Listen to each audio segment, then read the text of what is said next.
तो हम लोग बता रहे थे कि क्या होता है कि जो सप्तवर्षीय युद्ध हुई, बहुत सारे उसने क्या किया, वहां पर टैक्स लगाना शुरू किया।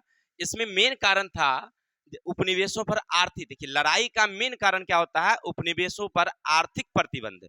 माने उसने क्या किया, पहला तो अंग्रेजों ने लगाया नेविगेशन एक्ट और अन्य ट्रेड एक्ट। अब ये क्या है समझिए, अमेरिकी उपनिवेश में अर्थव्यवस्था का विकास नहीं कर रहा था, मतलब वहां पर अर्थव्यवस्था का विकास नहीं हो रहा था। अर्थव्यवस्था का मतलब अमेरिका वासियों को कोई आमदनी का कोई पुख्ता चीज, माने उद्योग, कृषि, इस सब का कोई विकास अंग्रेज नहीं कर रहा था। आप बदले में क्या लगा रहा था, उस पर खाली टैक्स लगा रहा था कि कोई भी जहाज माल लेकर के आएगी, माने बाहर की कोई भी जहाज, जैसे मान लीजिए वहां के लोग जो लेकर के आएंगे तो उन पर ना उनको टैक्स देना पड़ेगा, या यहां से बाहर लेकर के जाएंगे तो उनको क्या देना पड़ेगा, टैक्स देना पड़ेगा। यानी कहने का अर्थ है कि व्यापार करेगी तो केवल कौन करेगी, तो east India company. East India किसकी कंपनी थी, तो अंग्रेजों की। व्यापार करेगी ईस्ट इंडिया कंपनी। बाकी अगर कोई भी अमेरिकी लोग अगर यहां से माल लेकर के बाहर जा रहे हैं या बाहर से माल मंगवा रहे हैं तो उन्हें अधिक से अधिक कर देना पड़ेगा, जिसका नाम रखा गया नेविगेशन एक्ट और अन्य ट्रेड एक्ट। ट्रेड माने व्यापार कर, ट्रेड माने व्यापार कर। अब वहां के व्यापारियों को इससे क्या होने लगा, बहुत बड़ा नुकसान होने लगा कि आप माल बाहर बेच भी नहीं सकते हैं और बाहर से ला भी नहीं सकते हैं। लाएगी कौन, तो ईस्ट इंडिया कंपनी। बेचेगी कौन, ईस्ट इंडिया कंपनी। अब आप मजबूर हो गए कि आप अपने सामान को मजबूरी बस किसके हाथों बेचेंगे, ईस्ट इंडिया कंपनी के हाथ। अब उसका मन जो ऐसे होता था वैसे खरीदता था, इसलिए वहां के व्यापारियों ना उससे मतलब रुष्ट हो गए, मतलब अंग्रेजी सरकार से वो थोड़ा सा रुष्ट होने लगे। इसके बाद आयात निर्यात कर लगा दिया उसने। क्या कर दिया, आयात निर्यात कर लगाया। वहां पर जितने भी सामान जो आती थी, जैसे मान लीजिए कपास, चीनी, है ना, इन सब पर उन्होंने, तंबाकू, इस सब पर क्या लगा दिया, कर लगा दिया। कौन, यानी आप इस सब को बेचेंगे या खरीदेंगे तो भी आपको क्या देना पड़ेगा, कर देना पड़ेगा। इसीलिए भी वहां के लोग उससे क्षुब्ध हुए। और सबसे बड़ी बात क्या हुआ, स्टॉम्प एक्ट लगाया उसने। क्या लगाया, स्टॉम्प एक्ट। सबसे ज्यादा विरोध यहां पर होता है। देखिए इंग्लैंड के प्रधानमंत्री उस समय ग्रेनविले थे। कौन थे, ग्रेनविले। उन्होंने उपनिवेश में प्रचलित जो चोर बाजार था, चोर बाजार का मतलब था कि लोग चोरा उरा करके जैसे बेच देते हैं, जैसे अपने बिहार में है नहीं, हमारी जो सरकार है दारू को बंद किए हुए है नहीं, लेकिन घरे घरे डिलीवरी हो रहा है, सुनते हैं। ऐसे हम पीते नहीं है लेकिन सुनते हैं कि होम डिलीवरी अब शुरू हो गया है। ऐसे लोगों को खरीदने जाना पड़ता था, अब खरीदने की जरूरत नहीं, घरे घरे मिल जाता है। नहीं मिल जाता है, चाहे जो भी है। वहां भी अमेरिका में भी इसी तरह का था कि अंग्रेजों ने लगा दिया कि आप कोई भी सामान खरीदेंगे बेचेंगे तो क्या लगाना पड़ेगा, आपको कर देना पड़ेगा, टैक्स देना पड़ेगा। तो वहां चोर बाजार शुरू हो गई। और चोर बाजार शुरू हुई तो उसको रोकने के लिए ग्रेनविले जो प्रधानमंत्री थे उन्होंने क्या किया, वहां पर सोचा कि हम अपनी अस्थाई सेना रखेंगे और जो सेना रहेगी वो चोर वालों को पकड़ेगा। जो सामान बाहर से खरीद के लाता है या मंगवाता है बेचता है तो उस पर नियंत्रण हो जाएगा। कौन ये शुरू किया, ग्रेनविले। लेकिन उसने अस्थाई सेना जो रखेगा तो फिर उस सेना का खर्चा कहां से आवे, वो कहां से पैसा आएगा। इसके लिए सेना का खर्च पूरा करने के लिए 1765 में उन्होंने स्टैंप एक्ट नियम लगाया।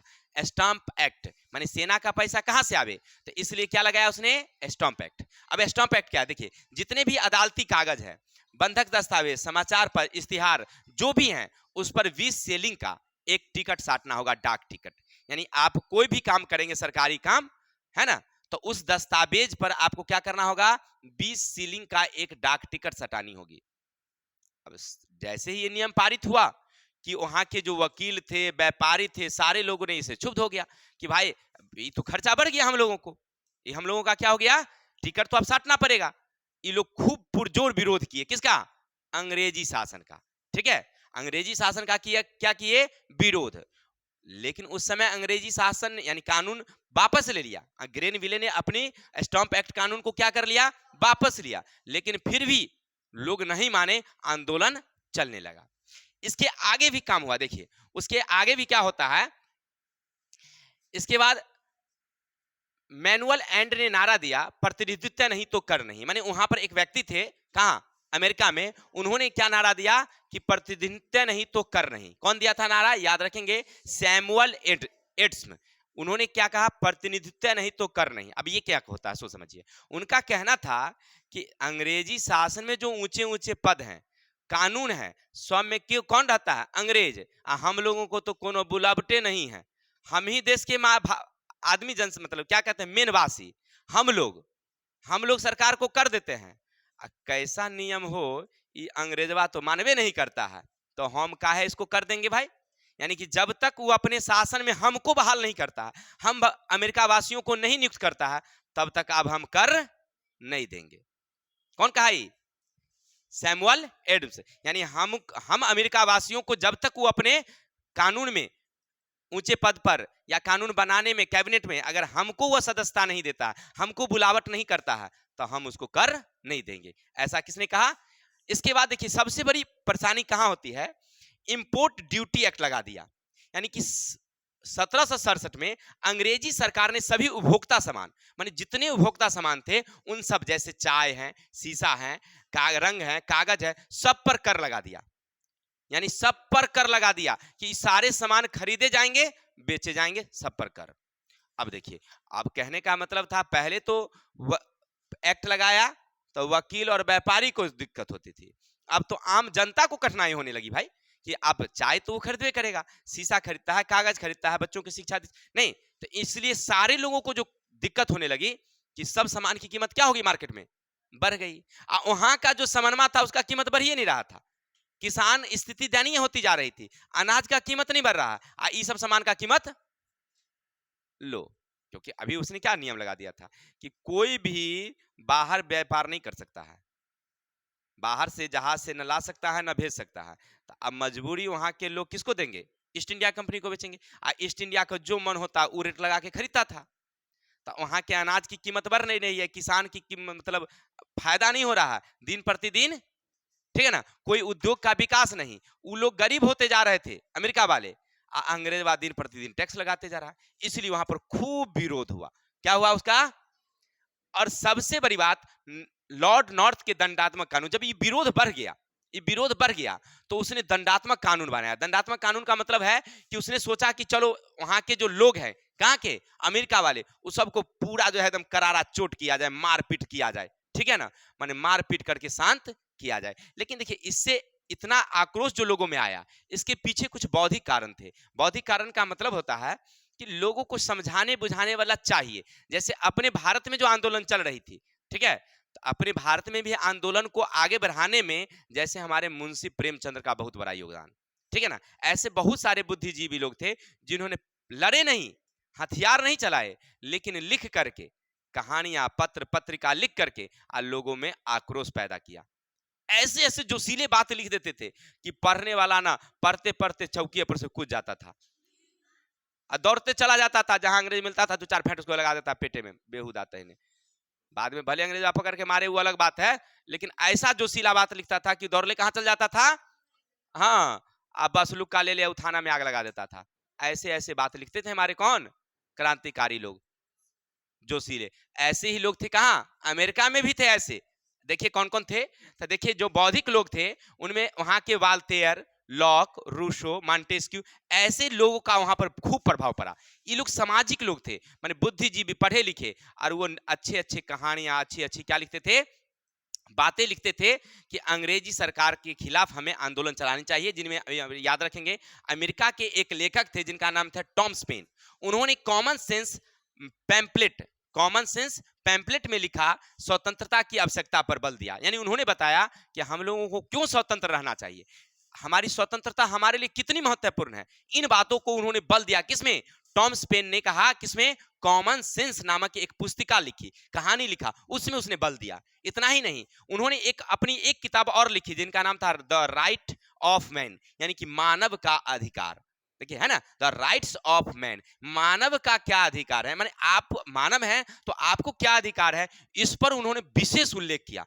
और जब ये लोग पढ़ा ना अमेरिका वाला, तो उसको लगा यार बहुत बढ़िया चीज लिखा है रे, हम लोगों को अपना अधिकार है रहने का, जीने का अधिकार है, नहीं जीने का अधिकार है, तो हम क्यों दूसरे के अधीन में रहे। जब हमको जीने का अधिकार, हमको स्वतंत्र रहने का अधिकार है, तो फिर हम क्यों उसके अधीन रहे, किसके, अंग्रेजों के। ऐसे बौद्धिक लोगों ने जब इन लोगों को समझाया, तो भाई उसके बाद तो आंदोलन एकदम तीव्र हो गया। किसके बाद, अब देखिए, अब यहां पर क्या होता है, जो लॉर्ड नॉर्थ वहां के कहां के थे, अंग्रेज थे, उन्होंने दंडात्मक नीति बनाई, माने लोगों को मारने पीटने की नीति बनाई। अमेरिका वाला थोड़ी चूड़िया पहन रखा था कि तुम गए मार पीट के चले आए। वो लोग भी एकदम पूरा एकदम एक जुड़ता बना रखा था, एक जुड़ता। चल बेटा फरिया ले मैदान में आजो, बस इंग्लैंड वाला इधर सेना उधर अमेरिकी उपनिवेशवासी हो जाता था। जहां मिलता वहीं पर दो चार हाथ, समझ रहे हैं, दो चार हाथ समझ रहे हैं कि बात क्या मतलब, लड़ लेते थे। चलिए अब देखिए सबसे अंतिम कारण, तत्कालीन कारण क्या था? जो तत्कालीन कारण परीक्षा में पूछता है, याद रखेंगे, अमेरिकी स्वतंत्रता संग्राम की सबसे तत्कालीन कारण था बोस्टन की चाय पार्टी। अभी अंग्रेजों ने क्या लगा रखा था? अंग्रेजों ने क्या लगा कि जितने भी वहां के आयातित वस्तुएं हैं, जो आवश्यक की चीजें हैं, कागज हैं, चाय हैं, सब पर कर लगाया जाए। वहां के लोगों ने विरोध किया, तुरंत उन्होंने नियम को वापस किया। उन्होंने नियम को क्या किया? वापस लिया। लेकिन फिर भी लोगों ने बात नहीं माना और वहां पर कर चालू रहा। लेकिन उसके बाद देखिए, जब लॉर्ड नॉर्थ ने दंडात्मक नीति अपनाई, उसके बाद ईस्ट इंडिया कंपनी को ना एक अधिकार दे दिया। एक अधिकार क्या दिया? कि ईस्ट इंडिया कंपनी भारत से चाय खरीदकर सीधे किसको भेजेगी? अमेरिका को भेज सकती है। ठीक है, अब देखिए अमेरिका वाले नहीं खरीदेंगे, अमेरिका वाले भारत से चाय खरीद करके कहां नहीं ला सकते हैं? अमेरिका नहीं ला सकते हैं। लाएगा कौन? केवल ईस्ट इंडिया कंपनी। अब देखिए भाई, हमारे देश में तुम व्यापार करो, हम नहीं करें। कहा ठीक है बेटा। अब चाय लेकर के जैसे ही बोस्टन की बंदरगाह पर पहुंचा कौन? ईस्ट इंडिया कंपनी की जहाजें। ठीक है, वहां के लोग माने वहां के जो उपनिवेशवासी थे, जो क्रांतिकारी थे, वो रेड इंडियन का वस्त्र पहने, माने आदिवासी समाज का वस्त्र पहने। माने ये नहीं शो किया कि हम तुम्हारे लड़ने वाले लोग हैं, माने ऐसा भेष बनाया अपना कि वहां के आदिवासी समाज का रेड इंडियन का कपड़ा पहन लिए और वहां पहुंच गए। कहां? बोस्टन के बंदरगाह पर।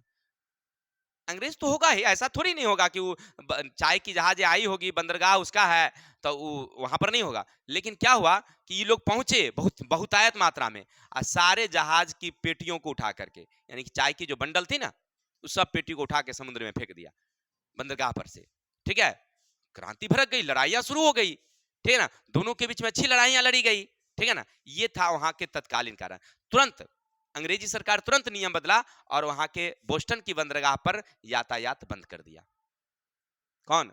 अंग्रेजी सरकार। माने वहां पर अब कोई व्यापारी व्यापार करने के लिए ना आ सकता है, यानी वहां से कोई भी जहाजें अब खुलना बंद हो गई। ये थे हमारे अमेरिकी स्वतंत्रता संग्राम के कुछ कारण। क्लियर? क्या क्या कारण आपने देखा? सबसे पहला कारण था कि अंग्रेजों की निरंकुश शासन, जॉर्ज तृतीय जो शासन चलाया वो स्वेच्छाचारी था, जिसके कारण लोगों के मन में आक्रोश पैदा हुई। दूसरा कारण था भौगोलिक दूरियां, कुछ वहां की दूरी ज्यादा थी, सही से हुआ अंग्रेज वहां पर नियंत्रण नहीं कर पा रहा था, इसलिए। तीसरा कारण था आर्थिक कारण, क्योंकि वहां के लोगों पर दिन प्रतिदिन टैक्स बढ़ता जा रहा था, वहां उद्योग कृषि का विकास नहीं हो रहा था, तो लोगों को लग रहा कि हम कर दे रहे हैं और अंग्रेज हम लोगों को कोई सुविधा विशेष नहीं दे रही है, इसलिए लोग उससे क्या होने लगे? क्षुब्ध होने लगे, नहीं दिक्कत होने लगी उन लोगों को। इसके अलावा कुछ बौद्धिक कारण, उस समय कुछ समाज शास्त्री ऐसे लोग वहां पर आए जो ये समझाने लगे लोगों को कि हमको कर नहीं देना चाहिए, हम उसका विरोध करेंगे। नहीं, लोगों के मन में भावना पनपी और उसके बाद अंग्रेजों ने कई टैक्स लगाया। नहीं, जैसे स्टॉम्प एक्ट आपने आप सुना, ये सब कारण से वहां पर क्रांतियां काफी बढ़ी, लड़ाइयां हुई, दोनों तरफों से लड़ाइयां चली थी। लेकिन अमेरिका वासी में सबसे बड़ी बात थी एकजुटता थी, सब एक विचार से, स्वतंत्र के विचार से थे, इसीलिए लड़ाइयां तो लड़ी और अमेरिका वासियों की ही जीत हुई। होता क्या है सो देखिए, देखिए लड़ाई शुरू जब हुई, जब वो देख लिया अंग्रेज कि अब यहां पर काम बनने वाला नहीं है, तो उसने दंडात्मक नीति अपनाया। क्या अपनाया? दंडात्मक नीति। और सबसे पहले समझिए, जो हमारे लॉर्ड, ये इनका नाम है Cornwallis, Lord Cornwallis, Lord Cornwallis को वहां भेजा। कहां? अमेरिका।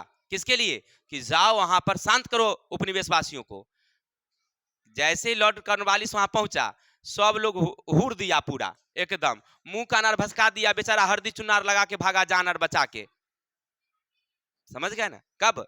1774 की बात है। 1774 में जब वहां पहुंचा था वो, कि उसको हुर हार दिया पूरा एकदम, मार थकुच थकाच के भेज दिया वहां से।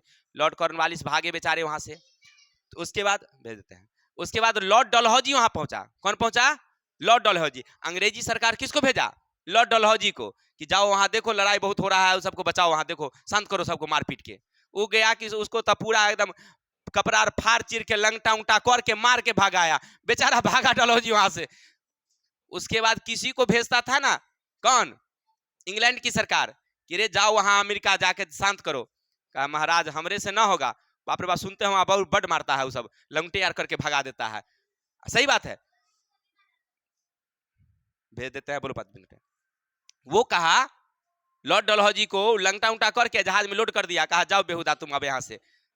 कोई डरे अब अमेरिका इंग्लैंड से ना वहां जाने के लिए मानवे नहीं करता था कि हम नहीं जाएंगे, रह जाएंगे यहाँ, सुखल रोटी खाएंगे या नहीं कहता है, कौन गाना है वो, नून रोटी खाएंगे और संग ही घर बिताएंगे, सोही वाला कहानी वहां पर। वो कहता था कि हम नहीं जाएंगे भाई अब अमेरिका, वहां बड मारता है, सुनते हैं मुंह कान भसका देता है, कपड़वार फाड़ चीर देता है। ऐसे लोग थे।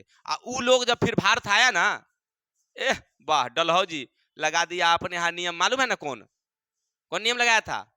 हड़प नीति। कोई लगाया था कौन?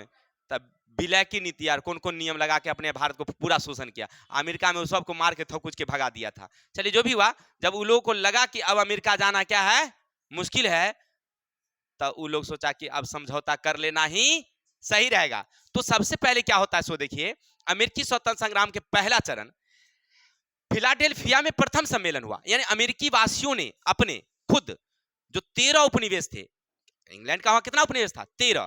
13 उपनिवेश, यानी 13 देश मिल गया एक साथ मिलके, और उन्होंने 5 सितंबर 1774 का एक सम्मेलन बुलाया। और इस सम्मेलन में फैसला लिया गया कि हम लोग अंग्रेजों का जो व्यापार है उसको नहीं होने देंगे, हम अपना व्यापार करेंगे, कर नहीं देंगे। माने कहने का अर्थ है कि कर मुक्त व्यापार करने का उसने प्रस्ताव पारित किया, अंग्रेजों को दिया। लेकिन अंग्रेज इतना जल्दी मानने वाला था क्या? वो मान लेता? वो बात नहीं माना, दोनों के बीच में फिर से लड़ाई हुई। ठीक है, यानी कि जब 5 सितंबर 1774 में जब ये पारित हुआ नियम कि हम लोग कर नहीं देंगे, हम लोग व्यापार करेंगे, हम लोगों को प्रतिनिधित्व चाहिए सरकार में, तो अंग्रेज मानने वाला नहीं था इतना जल्दी। तो उसने 9 अप्रैल 1775 को अमेरिकी लोगों और अंग्रेजी सेना के बीच लड़ाई हुई, जिसमें अमेरिकी लोगों ने उसका डटकर मुकाबला किया, उसको हरा दिया। ठीक है, देखिए हराया, इसके पीछे कारण था। देखिए इसके पीछे कारण था, इसमें ऐसा कारण था कि इंग्लैंड का दुश्मन था फ्रांस। इंग्लैंड का दुश्मन कौन था? अभी देखे ना कि फ्रांस वाला भी कहां गया था? अमेरिका। वो भी चाह रहा था कि हम फ्रांस पर अधिकार करें, लेकिन इंग्लैंड वाला ने उसको हरा दिया था, मारपीट के भगा दिया था वहां से। तब फ्रांस को नहीं मौका मिला। अच्छा बउआ तुम्हारा भगलिए ना, आप देखी के ना होते। अब वो क्या करता था, अमेरिका वासियों को ना धीरे से देता पिस्तौल बम, मारना इंग्लैंड पर, पटक दे बेहुदा पर। हाँ, कौन कहता था? फ्रांस कहता था। हम लड़बो तो हमरा तो कहतो कि जे तू के लड़ता है रे ना, हमरा से फिर लड़ जतो, आ तू लड़। आ देता था बम, आ देता था मार बेहुदा पर पटक एक उड़ा दे। हाँ, अमेरिका वासी को थोड़ी बम था, बम कौन देता था उसको? फ्रांस देता था। यानी कहने का अर्थ है कि फ्रांस उसकी सहायता कर रहा था, किसको? अमेरिका वाला को। स्पेनो वाला, स्पेनो ना गया था वहां, डच्चो गया था, पुर्तगालो गया था, सबको अंग्रेज भगा दिया था मारपीट के, हम यहाँ अकेले रहेंगे, तू लोग भागो रे ना। ये सब देखा, मौका मिला कि अंग्रेजवा से सब लड़ रहा है, तो हम सहायता कर देते हैं, किसको? अमेरिका वालों को। सब अमेरिका वाला की तरफ हो गया, कौन? पुर्तगाल, डच, स्पेन, फ्रांस, ये सब देश हो गया उसके तरफ, इंग्लैंड हो गया अकेले। अब देखा इंग्लैंड वाला देखा कि अब रे बचना मुश्किल है रे ना, ये तो सब मिल गया एक साथ, चोरवा सब ना, बेचारा जान बचा के वहां से भागा। अब देखा कि अब होने वाला नहीं है। दूसरा सम्मेलन 4 जुलाई 1776 को स्वतंत्रता की घोषणा की गई, जिसमें वर्जीनिया के टाइम्स। फिर दूसरा बार सम्मेलन, पहली बार तो लड़ाई हुई, फिर ये लोग, मैंने कहने का अर्थ है कितने वर्षों बाद, देखिए 2 वर्षों बाद, 5 सितंबर 1774, फिर 4 जुलाई 1776 को एक वर्जीनिया के टॉम्स जेफरसन ने महत्वपूर्ण घोषणा किया। क्या किया? स्वतंत्रता की घोषणा कर दिया। यानी फिर दूसरा सम्मेलन हुआ कहां? फिलाडेल्फिया में, दूसरी बार। और उस सम्मेलन में घोषणा किया कि भाई हम जो हैं स्वतंत्र रहेंगे। और उस समय स्वतंत्रता की पुत्री, स्वतंत्रता का पुत्र नामक संस्था की स्थापना भी हुई। माने वो लोग स्थापना किए, जैसे अपने यहाँ नहीं होते भारतीय राष्ट्रीय कांग्रेस, नहीं, बहुत सारे पार्टी की स्थापना हुई थी। तो इंग्लैंड अमेरिका वाले ना उस समय फिलाडेल्फिया के जो दूसरे सम्मेलन थे उसमें कुछ पार्टी बना लिया जिसका नाम रखा स्वतंत्रता की पुत्री और स्वतंत्रता का पुत्र। और उसने वहां पर क्या किया कि स्वतंत्रता की घोषणा किया। कौन किया? तब वर्जीनिया के टाइम्स जेफरसन। और इन लोगों को कहा कि अब हम लोग किसका विरोध करेंगे? अंग्रेजों का। और इसका नेतृत्व कौन कर रहे थे उसमें? तो जॉर्ज वाशिंगटन। माने पूरे का नेतृत्व कौन कर रहे थे? 13 उपनिवेश का नेतृत्व कौन कर रहे थे? George Washington. ये बहुत ही बुद्धिजीवी लोग थे, बहुत ज्ञानी। इनकी नेतृत्व में इंग्लैंड को जो है ना मतलब स्वतंत्रता मिली। अंग्रेजों को झुकना पड़ा। अंग्रेज के जो वायसराय थे, अंग्रेजों के जो लॉर्ड कॉर्नवालिस, जिसको हमने बताया था कि मार पीट के दिया था मुंह कान भसका, वो आत्मसमर्पण कर दिया कि भाई अब हमरे से युद्ध होने वाला नहीं है। यानी कहने का अर्थ है कि युद्ध की समाप्ति कर दिया। और ठीक है, 1781 में ब्रिटिश सेना आत्मसमर्पण कर दिया कि अब लड़ाई नहीं होगी।